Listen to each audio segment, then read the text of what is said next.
како ние се имаме запознато, јас и отец Пимен. Тоа беше една чисто интуитивна врска. Јас пробав и му пишав порака, тој ми рече дека со задоволство ми возврати на пораката и се договоривме да пишува во бавчите на Офнет. По некое време решивме да се запознаеме, бидејќи навистина не знаев за кого се работи. Освен што го манијачев по сликите, не ти се некои слики на Facebook, право да ти кажам. И се договоривме да се видиме некаде на чорба во Дебрамало и тој после некој време ми пушта и порака за полесно распознавање ќе бидам облечен во црно. Значи човек на таква позиција во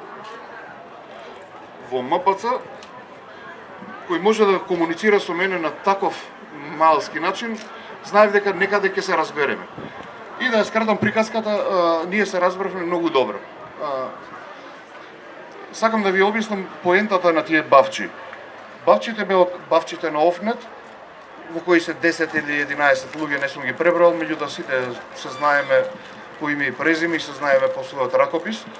Беа обид да се остави некаква трага во овие последни 3-4 години во кои поминавме сите ние со различно објаснување многу заебани години.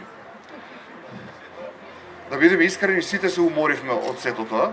Сите бевме потонати во тие секојдневните скандали и урнисување на било која тема која може да биде човечка, а да не излезе, не знам, на вести или на агрегатори.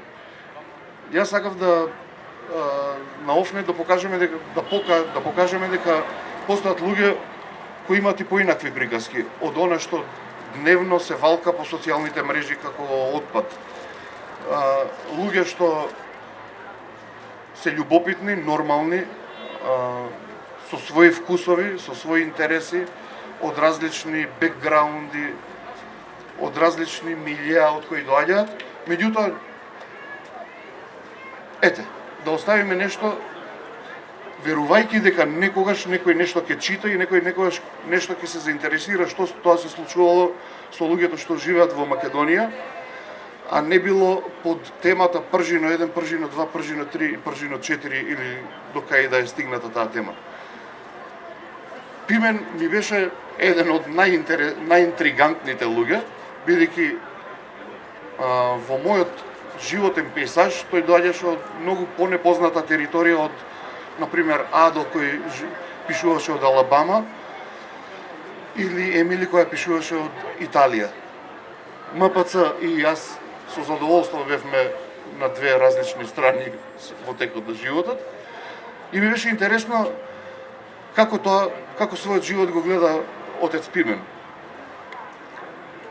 Се разбира, приказката е хепи енд, да не ви правам спойлери, бидејќи тој има како прво е прекрасен човек кој ми е задоволство да ми биде пријател. И втори има еден благ ракопис што е ферментиран, што не е импулсивен, што не е гневен, туку остава да му потрае приказката, бидејќи има прилика да патува, па има прилика и да се дистанцира од ова нашиот брлог во кој живееме. И знал многу да ми израдува со огромен дел од тие текстови кои сега ги наоѓате во книгата. Просто Пимен ја има една ретка особина што не важи само за луѓето од негов ранг како првотимец на МПЦ, туку просто таа е ретка особина да не попуваш на луѓето, да не им кажуваш што треба да прават, туку да покажеш дека онака како што живееш, може да се живее и во вертикала со Господ, како што тој живее, и во хоризонтала со сите вас други, со сите нас други. Затоа, човекот во црно, отец Пимен.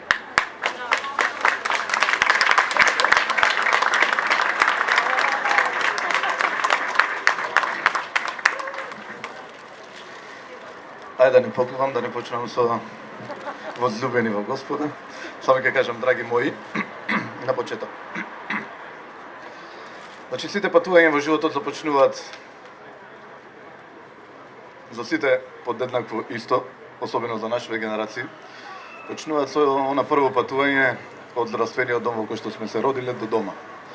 Потоа тие патувања се развиваат до таму во посета на најблиските роднини, првото летување, градинки, школи, факултети, потоа оние љубопитни екскурзии на страна во соседните земји.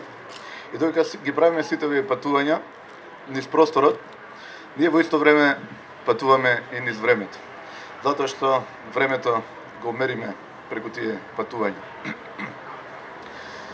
Но и на тоа патување низ времето, секогаш најпрвин од она детска радозналост, да речем, почнуваме да ги броиме патувањата во километри, за потоа да почнеме да ги броиме во спомени, за на крајот веќе од животот да почнеме да ги броиме во луѓе кои што сме ги сретнали, луѓе кои станале наш драг спомен на тие патувања.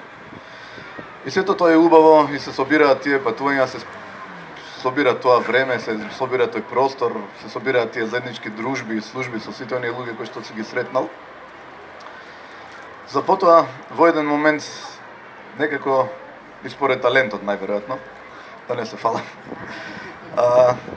се јавуваат како потреба сите да излезат на хартија, односно во денешно време да излезат на нашите монитори, како запишани приказки од сите тие убави спомени кои што ги имаме.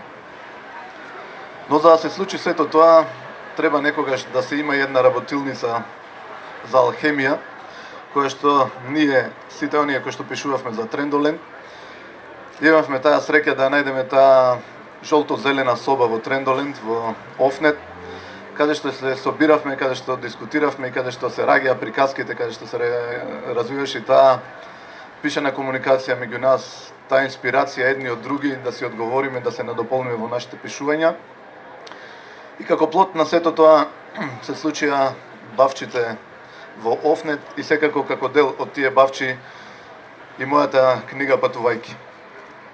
Во овие 38 колумни што ги оставив на Офнет, како дел од бавчите на Трендоленд, ако се читаат поединачно, можеби нема да се најде нека жичка која ги спојува сите нив, но доколку човек навистина се потруди да најде што е она што ги спојува сите тие приказки, тогаш ќе ја забележи една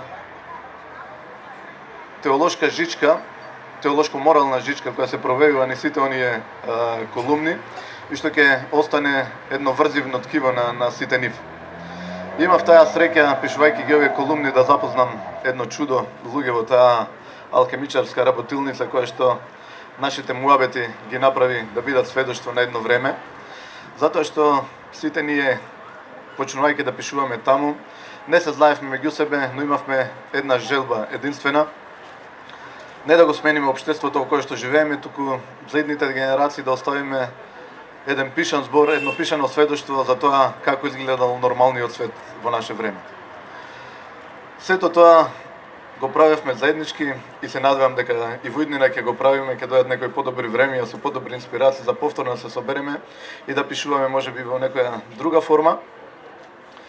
Но она што генерално останува како порака од сите овие бавчи и од слободната територија Трендоленд е мислата на нашиот бавчанџија, на нашиот чифлиганец наш, кој не обедини бавчите во еден голем чифлик, дека сакаме Македонија да биде место како што се нашите другари. Затоа му благодарам во оваа прилика на Трендо, затоа што ми даде простор да се изразам јас како автор, да оставам едно сведоштво на нашево време. Ви благодарам на сите вас што доаѓате, што ме читате, што ми ја давате таа поддршка, бидејќи верувам во секоја професија, така и во пишувањето е, ако немаш супорт, ако немаш поддршка, ако немаш утре едно отец добар си или ми се свиѓаш, ама ти фали уште ова, не може да се продолжи да се пишува и да се работи, но вие сте таа инспирација, таа радост што ја имам на тие патувања. Затоа ви благодарам што се собравте волкав број за да го прославиме ова моје дело. И секако му благодарам и на еден мој сопатник во сите овие патувања. Еден сопатник кој е со мене од почетокот на мојот живот. Ни сите оние години мои на направење милион глупости, да сите оние години во монаштвото на покаяние за сето тоа што се го правил, за сето ова што го правам.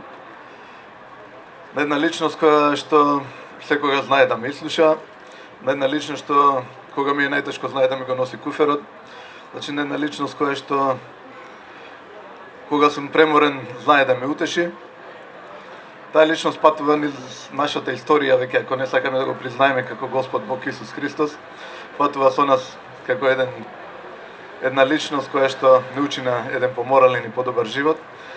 И затоа му благодарам на Бога за талентот што ми го дал и што верувам дека утре тој талент приумножен ќе го вратам кога ќе застанам пред неговото лице. Ви благодарам на сите.